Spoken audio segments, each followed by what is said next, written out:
everyone, and welcome to another episode of Don't Wait Till Pigs Fly, a podcast conversation with successful business owners who share their secrets of thriving in business while living with chronic illness.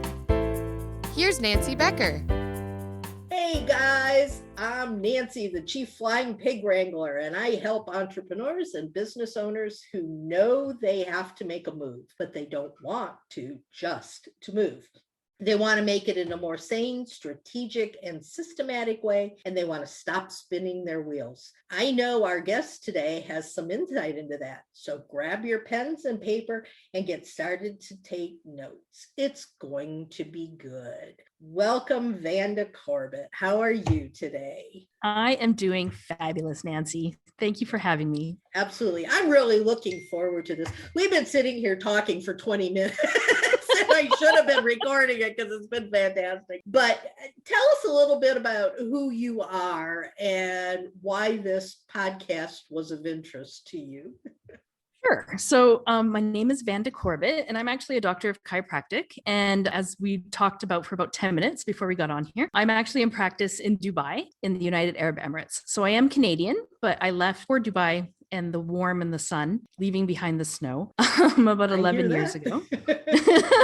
So I've been here for, like I said, 11 years. So I just, love it. And I've just been in practice here. I'm active practice for chiropractic, but I also have a master's in positive psychology. So I do a lot of emotional work and mindfulness, meditation, goal setting, all that type of stuff with people as well. Why your podcast really just, when I saw it, I was like, Nancy, get me on. Just because I also have been gone through chronic illness my whole life. From about the age of 7, I started to get severe leg pain. And then I was diagnosed with reflex sympathetic dystrophy, which I have never talked to anybody else that has had until this very moment. So I mean, it's now known as complex regional pain syndrome. And at the age of 12, I was also told that because I had it in both of my knees is what really affected me. And I was in and out of a wheelchair, couldn't walk. I mean, the pressure from the bed sheets would just like put me through the roof. The change in air pressure when somebody came in the door in the hospital, it would wake me up. I would wake up screaming. So I've been through that chronic stuff that, I know that you, as we talked before, have been through. Yeah. And it just makes me a little teary. I'm actually talking to somebody who knows what I'm talking about. Who gets it, because nobody, we both were talking about the fact that doctors were telling us both that they were just going to amputate our legs because they're going to take it off. Yeah, I know. I was at the age of 12, I was given a choice. One was an epidural spinal block, essentially paralyzing me from the waist down, or if that didn't work, amputation. And I'm just like, I just remember looking at my mom and pulling out my own IV, and I was like, Mom, take me home. If you leave me here, they're going to kill me. So I was just like, let's go. So we actually checked out against medical wishes or medical advice, I guess. And I mean, nowadays my parents probably would have been arrested, but thanks, Mom and Dad, if you're listening to this. And they got me out. It was just such a journey from there on. About 19, things kind of turned around for me a little bit. I mean, that was over 20 years ago now, and I still have lots of fatigue, chronic fatigue, fibromyalgia, stuff that I still deal with on a daily basis. But I'm just here to just kind of share my story and talk with a fellow survivor. And I read something the other day that said, it was a scientific paper on RSD, and it said that it's been called the suicide condition, because there is no pain worse. No pain than RSD. Than what we deal with. Absolutely. I remember reading something when this probably would have been 15, 20 years ago, but it talked about like a scale of pain, right? Where 50 is the amount of pain that would actually kill you. And like terminal cancer, I believe was around 25, severe car accidents is around 30, but RSD, like our complex regional pain syndrome, is right up there about 45 to 48. So it was probably the same paper. So and you can't, it's not like, ouchie, it hurts. or like some of the worst pain I can think of is like a paper cut, it's like, it's not like that. It's just like constant, never ending enduring pain that you just can't describe. Yeah, I heard something the other day that I think is really interesting. And this actually can go towards the concept of the podcast. And that's the scale of 1 to 10 that we all know of, as what's your pain level today is absolutely ridiculous for someone who has chronic pain and who lives with it daily. And they had actually created a different terminology for it, I guess. And it was like, one day you may feel like you've been hit by a feather, whereas another day you may feel like you've been hit by the atomic bomb. Right. And all these different levels. There's a sedan, there's an 18-wheeler, there's all these. And I'm going, that makes so much more sense to me, because there's never a time when it doesn't hurt. It's just the level of hurt. And I think that we have to take those things into consideration when we're trying to run a business. Absolutely. My favorite is I was hit by a Mack truck. That's what I've been saying for years. Yep, I love it. I say that too. Yeah.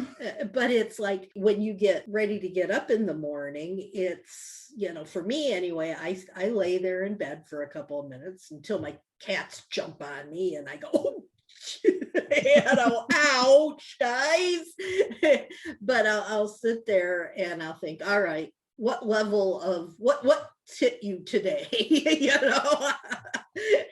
Well, today it might just be a tricycle, or tomorrow it could be.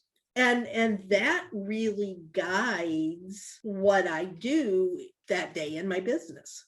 100%. My tell is if I know how well I'm feeling that today is whether or not I wash my hair. When I wake up in the morning and I'm like, is today a ponytail day? Or am I washing my hair today? Because washing my hair, obviously it's long, like I know your readers can't see, or listeners can't see, but it's quite long.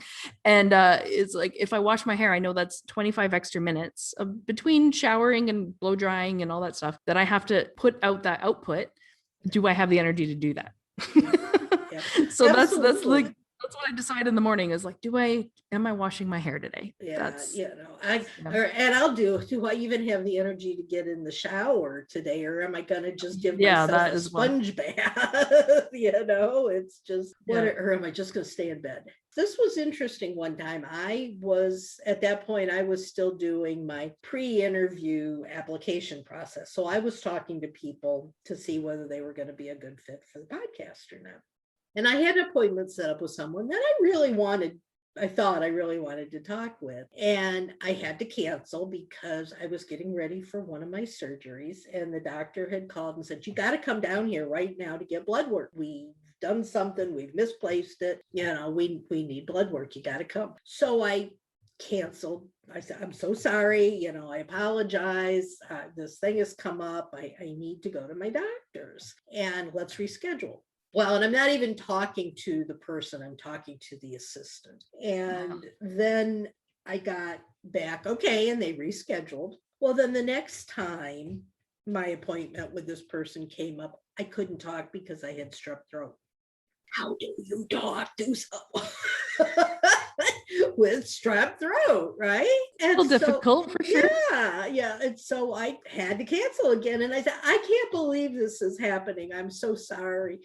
And I get back this comment that says, well, obviously you don't care enough about me to really consider talking to me. So let's just forget the whole thing. And I'm going, that can happen so often when you're dealing with a chronic pain issue. There are days, I was thinking this morning, do I really want to do a podcast? And I'm so glad I did. But thank you. I appreciate you being here. but you have to figure out whether you can do it or not. Absolutely. And I was thinking as you were just telling that story, I would want to be just like insert giant eye roll here. And that's the other thing. Maybe this is something really good for businesses, especially when you're trying to get towards things and do stuff. It's always, remember, it's never about you. Right? Some people take it really personally when you cancel on them or whatever. And that's one thing with people with chronic illness is that we have to just kind of accept is that people, some will, some won't, so what? You just have to just tell your truth and be like, today is not a good day. And if the person wants to reschedule and they want to, go forward with you, they will. And if they won't, so what? Like next, Yeah. I think that's something that we really have to, and here goes the mindset part of all of this, is from the standpoint of the business owner who's running the business, who has the chronic illnesses. And it's more so with people, I think, who are just getting started. But I've been in business for over 35 years, and I still, I feel really bad when I get canceled out on, or when I have to cancel on someone and I'm going, they're not going to like me and they're not going to want to do business with me. And, you have all these voices in your head that tell you things that make you not want to stand out there and run a business. So what do you tell people when they're dealing with that kind of thing? Well, that's it's a very good question. But what I was just thinking about is, chances are if you cancel on somebody, and especially in today's world where we're so overworked and like stressed out and always in sympathetic dominance, like our phones are continually going, we're always in that fight or flight mode. We're always just a little bit like on edge. Chances are if you probably cancel a meeting with somebody, they're probably really excited that you canceled. I didn't want to talk to her anyway. We're like, oh, thank God, I got an extra hour for myself, like I can actually do this other thing. So I think that, realizing that, don't get me wrong, some meetings are very important and you need to show up for, and you need to put yourself out there, especially when you're feeling, like you have a little bit of gas in your tank, go for it. But if you're on a day where you just can't get out of bed or can't wash your hair or, just whatever you can't do that day, just realize that tomorrow is another day, right? And that the sun still, hopefully, anyways, after 2021, I don't know, but hopefully the sun will still come up tomorrow. And that it's going to be okay. If you have to reschedule that meeting, and just be honest with them, just be like, hey, I'm just not feeling very well today. And I think actually that's a huge lesson that people learned actually in 2020, is how self-care in a way. I think people are working way harder than we ever have before this year, but also people also understand that, hey, if you're not feeling well, stay home. Just keep that cough or whatever to yourself. Please, you're sick, stay home. So I think this year has actually brought a lot of recognition to I'm not feeling well. It's okay to stay home.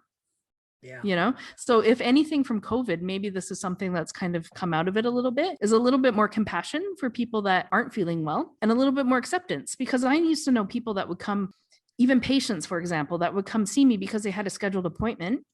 And I look at them and I'm like, I love you and I care for you as a patient, but what are you doing here? Yeah. You need a hot cup of tea and you should be in bed, not seeing me on your way home from work. You should not be spreading this around or anything like that. So I think that's actually one thing that maybe COVID has been good for, is that it's really kind of opened people's eyes to be like, it's okay to take a day off. It's okay to sit for 10 days in quarantine.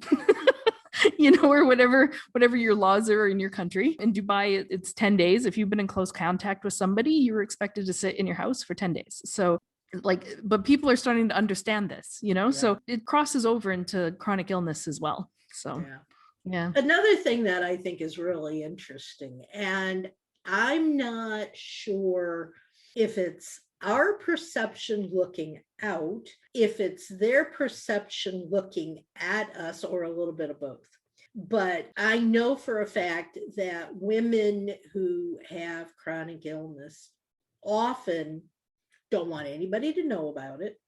They feel like they've been raised to take care of everybody else besides themselves, and it's their responsibility. And if someone comes up to them and says, hey, let me help you, that's unacceptable. They don't, number one, they don't want any help. They don't want to let anybody know they need anything, number one. And number two, when you're in a position like I went for the very first time in almost 2 years, I went to an in-person networking event the other day, which was in person.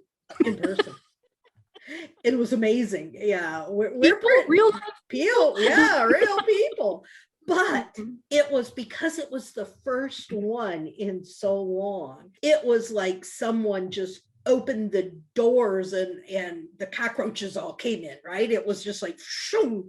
And it was in this tiny little reception area and bar of one of these upscale fancy hotels that had just been built in town. So it was small. There were furniture everywhere that you couldn't move. You couldn't get around because it was nailed down. And everybody is walking like this. Well, in comes Nancy in the wheelchair, and people just start backing away, right?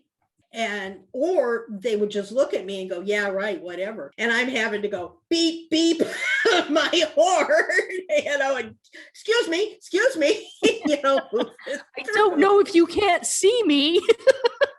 But it was like nobody wanted to have anything to do. There were 100. My husband said he heard there were over 200 people in this little bitty teeny tiny area. And it's like, I don't know if they didn't want to have, didn't want to see me, didn't want to have anything to do with me because they were afraid of the wheelchair. But as someone who has an issue, whether you're walking with a cane or you're in a wheelchair or you're blind or you're deaf or something like that, people back away from you. At least that's how it seems, is that they don't want to be anywhere near you. And that's really hard. So why do I want to make the effort to go out and be in business and actually, you can't tell I'm in a wheelchair here. You can see me and, I look perfectly fine. But to go out and actually be in a meeting or something. And I think people have that mentality that they don't consider me as good as them because I've got an illness. Is that just me thinking that? Or? Well, sometimes, the saying that other people's thoughts are none of your business. Mm-hmm. Yeah. And people also have the right to their wrong opinion. So, a lot of times people are just, I don't know a nice way to say this, Nancy, but people suck. Sometimes yes, they just I'm trying to be nice, but that's literally just people just aren't very nice. But I think a lot of times what happens with people is they have a fear, and it's also fear of the unknown. So I know it goes along with us as with somebody who has chronic illness, is that you mentioned it earlier. It's like the shame of having it, right? Where then we don't tell people. Like I remember being 12 years old and getting myself propped up on the couch, and my parents at that time hid the wheelchair that I was in. They hid the wheelchair, and I had two of my best friends come over, and I never told them that I was in a wheelchair because I didn't want them to know, because I didn't want them to think, any less of me or that I couldn't do something or anything like that. And then after they left, I realized I'm like, these are my best friends. Like if I can't share this with them, who can I share this with? Right. Yeah. So as far as like getting out into the real world and meeting people, I think it's one of those things where that's why I'm so glad you're doing this podcast, is because people realize that just because you have a chronic illness, it doesn't mean you're dead. It means you're a survivor, right? It's like the opposite of, what people think that you are. If anything, people that have chronic illness, they're more fighters. They have better time management. Right? Because you're able to, that if you feel good for an hour, oh my gosh, give me an hour where I feel good and I could take over the world. I can do 3 or 4 times the amount of stuff in an hour than a lot of people could do an entire day.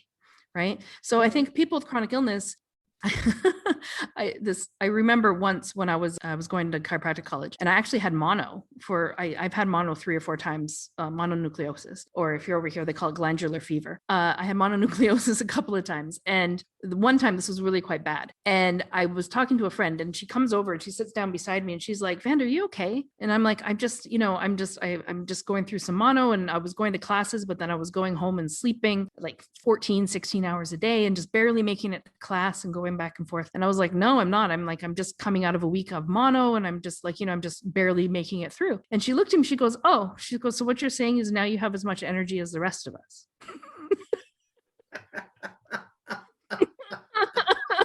Because up until that moment, like when I was feeling good. So that's one thing that people just need to understand, is like sometimes having chronic illness isn't necessarily, of course, it's a deterrent and that type of thing, but you can flip that and you can, use it to your advantage. Like, you can do things in 1 or 2 hours that most people would take a week. And once people realize that as well, Like, the saying, if you want something done, give it to a busy person. Right. So once people realize that, I think a lot more people would be willing to work with people, that maybe don't look the same or have to use a support. And also, like, I know I'm getting off on a little bit of a tangent here That's because it just fine. makes me a little angry. Go for it. But like having a wheelchair or having a cane or being on crutches, it doesn't make you any less of a person. If anything, it just adds to your story, and we all have these amazing, amazing stories. And, and I challenge your readers, if you don't have a chronic illness, next time you see somebody out there with like who's blind or, maybe have hearing aids or, even other like invisible things that you can't even see that you might pick up on, ask about it. It's not like if somebody were to, I can talk all day about what I've been through, but I don't bring it up in common conversation. Like that's why I was so excited to talk to you. Well, and two things came to mind, and one of them is, and you said the hidden, and for so many of us, if we're not in the wheelchair, if we're not on the crutches, people with fibro, for instance, don't usually show that they've got massive problems. You don't know what somebody's got, unless you talk to them about it. I try very hard, and anytime I'm out and I'm with other people, I try to be just especially nice to everyone, because you don't know what anyone else is going through. And that person standing there behind a cash register at the grocery store might have been standing there for 10 hours on their feet, and they've got RSD in their ankles and they just want to die, so just be aware that you don't know what's going on with other people and be accepting of everyone. So that's the first thing that I try to do. The other thing that I do and say and truly believe, and I've gotten yelled at for this, there are groups out there where people just sit and whine and moan about how much pain they're in and how the doctors treated them and all of that. And I'm going, and I would never leave the house, I would never do this, I would never do that. And I'm thinking, I could sit on my couch or in bed and hurt and be depressed and sad and crying, or I can go out to the mall, I can go to a restaurant, I can go do wherever my husband wants to take me. And I may not actually hurt quite as much because my mind is on other things. Now, I'll probably hurt when I get back home, but the next day, but at least I would have enjoyed myself while I was out and have got something to think back on and remember with pleasure. So I think there is really a lot of mindset and mental work that we need to do. 100%. I mean, you are in charge of your own thoughts. You are in charge of what you think at all times. If you don't like what you're thinking, stop. Think of something else, right? You're in full control of doing that. I know when people get into certain depressions and stuff, it's much harder, but still you're still in control of your own thoughts, right? One thing that really kind of interests is just actually your posture. And especially if you're in a wheelchair or crutches and stuff, a lot of times we're much more hunched over. And I don't know if you know this. well, we're just interested in each other. We're leaning towards the screen. I found this fascinating. The stat is that if you put your chin to your chest, like most people do when they're texting, that position, right? Mm-hmm. It automatically decreases your heart and your lung capacity by 30%. Wow. Yeah, just by doing that, just with that posture, right? Yeah. And then also, so you have pretty much 6 major emotions, right? You have anger, disgust, fear, happiness, and sadness. Yeah, those are kind of the 6 major emotions. And what they found, actually, the University of Pennsylvania did this study, and what they found is that those emotions are mostly conveyed in your upper body. So if you're able to actually just change your posture just by like bringing your shoulders back, if you find yourself kind of spiraling, like I'm just having a really bad day, for your listeners, Nancy just sat up straight. Shoulders back. Shoulders back. She just totally sat up straight. So what is happening is you can actually change a lot of your emotional state just by changing your posture, right? There's a really popular TED Talk by Amy Cuddy, I believe it is. And she talks about power poses. Yeah. Have you Yeah. seen that one? Yeah. Yeah. And just by standing like in the Superman pose, with your shoulders back, your hands on your hips, and just like, or just sitting up straight. You don't have to stand. Sorry, you're in a wheelchair, Nancy. But just sit up straight with your shoulders back and your hands on your hips. See, and this is the other thing. It's just vernacular, right? It's just, you forget who you're talking to after a while because you're totally normal. Anyways. No one's ever called me normal before. Well, I was trying to be nice. Okay. So, you sit with your arms back and your hands on your hips, and you just kind of, even just sitting up like this, just for 2 minutes a day, it increases your testosterone and it decreases your level of cortisol, which is your stress hormone. So even if you're just feeling super stressed and you're just like, what to do? Just sit up straight, put your shoulders back, and just kind of like put your chest out towards the world and just be like, okay, here we go. And just by adopting this posture for just 2 minutes, actually completely changes your brain and the way that you'll perceive things. So, I mean, there is a lot of stuff. I mean, I know with chronic illness, we occasionally just go down this spiral because a lot of times you're stuck in bed, or you're stuck on the couch, or you're stuck in a chair, or, you feel like you're in the corner propped up against the wall or whatever. And just like, there is a lot of stuff you can actually do yourself so that you can just try to change your mindset so you can get up and wash your hair, or get up and make that phone call that you want to do for your business. Or there's a lot of stuff that you can just by changing some of the posture. And how simple is that? So easy. Yeah. It's so easy. Yeah. Well, and I know it to be the part about you can change your mind, you can, change your thoughts, because I was in that place for 1.5 years.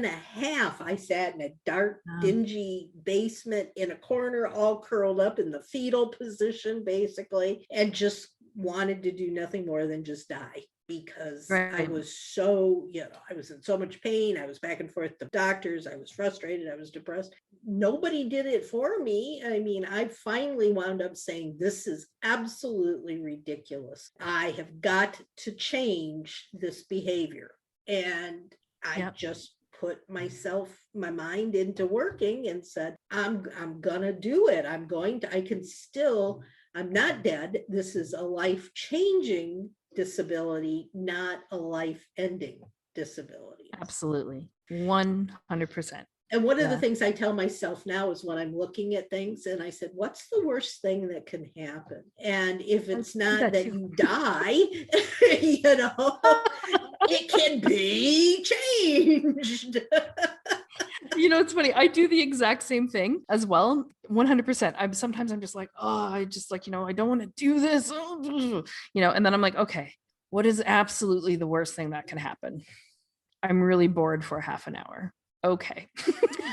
It's not going to kill me, and I'm not going to die. So let's do it, let's just get on with it. Yeah. I also do a lot of limiting beliefs, a lot of limiting belief work. When I graduated, I was 24. So I had this limiting belief that I was too young to be a doctor. Right. And then how to break that limiting belief, I went through an exercise and I was like, well, my school gave me a diploma. The province in Canada licensed me. So I'm like, so I'm graduated and I have a license. So if my government thinks that I'm not too young to be a doctor, if this, so there was all these things and I was like, okay, so maybe I'm not, I can do this. And it's the same thing when you have certain limiting beliefs, just write it down on a piece of paper and just think then of all the reasons that that's not true. And if you can just find one reason, then that, it's not true. And then you can just break that belief and move on. Yeah, I love it. And I think, there's something to be said for this podcast when we're talking about, using Acuity or using, HubSpot or something like that. But if you don't have the right mental, and if you don't have the right background within you, no matter what tools you have, it's not going to do you any good. So this conversation today has been absolutely fantastic. And I can't believe we've been talking for an hour. Really? I can't believe that either. And I need to go because I have another appointment. Otherwise, we can just keep talking all day. Well, Thank you so much for having me on, Nancy. I really do appreciate it. And I'm just like, Absolutely. as soon as I heard your story, I was like, I just have to talk to this lady. So I'm just so happy to meet you. Well, I love it. I think this has just been so much fun. And to wrap things up, guys, after a podcast, people often want to know more about mindset and tools and the ways that we can run together. And I'm sure that Vanda would be happy to talk to you and, maybe work with you somehow. I don't think you need to travel to Dubai to work with you, do you? No. Probably the easiest way to get a hold of me is on Instagram. I'm just dr.vanda, Vanda. That's it. I'm easy to find. There isn't too many of us. No. And if you'd like to hop on a Zoom with me to find out more about what we do here at Business Success Unlimited, you can find my contact info in the show notes, or you can email me at nancy@businesssuccessunlimited.com. I love this conversation. I hope you guys got a lot of information from it. If you have questions, you're more than welcome to put them in the comment section underneath the podcast when it airs. And if you have any ideas for future shows, let me know, and we'll make sure that we get a topic on that you're interested in hearing more about. So until next time, guys, get out there, be productive, and soar higher. Take care, y'all, and have a wonderful week. Bye-bye.